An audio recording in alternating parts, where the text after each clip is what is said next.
ဒါလေးကတော့ညီမတို့မြန်မာညီဟုတ်တဲ့ဦးစားချက်ပေါက်လေးဖြစ်ပါတယ်ညီမတို့မြန်မာညီဟုတ်မှာတုံးထားတဲ့ဦးစားချက်ပေါက်ရဲ့ breed ကတော့ highlight brown ကိုတုံးထားပါတယ်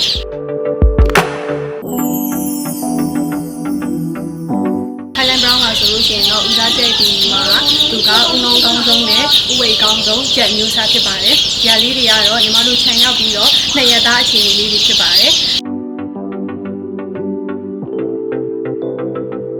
ပြီးတော့သူ့ရဲ့ activity ကိုကြည့်လို့ရှိရင်တော့သူ့ရဲ့ mortality rate ကတော့မရှိသလောက်ကိုလည်းပါပါတယ်။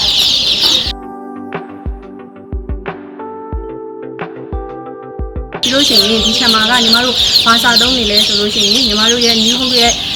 ကြက်ငယ်စာပေါ့နော်ကြက်ငယ်စာမှာဆိုလို့ရှိရင်ညီမတို့ဒီတောင်ကြီး area မှာဆိုလို့ရှိရင်တော့900ကိုနှစ်ပတ်ကျွေးတယ်ပေါ့နော်နှစ်ပတ်ကျွေးပြီးလို့ရှိရင်900ရဲ့နောက်မှာဆိုလို့ရှိရင်ညီမတို့80ကို10ပတ်ထိကျွေးလို့ရပါတယ်အဲ့ဒါဆိုလို့ရှိရင်တော့ဒီနင်းရဲ့ကြက်ပေါက်ရဲ့ weight တန်းနဲ့ကြက်မှန်ကြီးတော့လုံးဝအဆင်ပြေတယ်ပေါ့နော်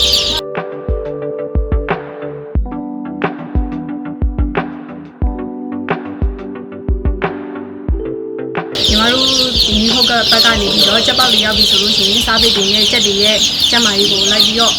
ကြည့်ပြီးတဲ့စားပိတ်ဝန်ဆောင်မှုပေါ့နော်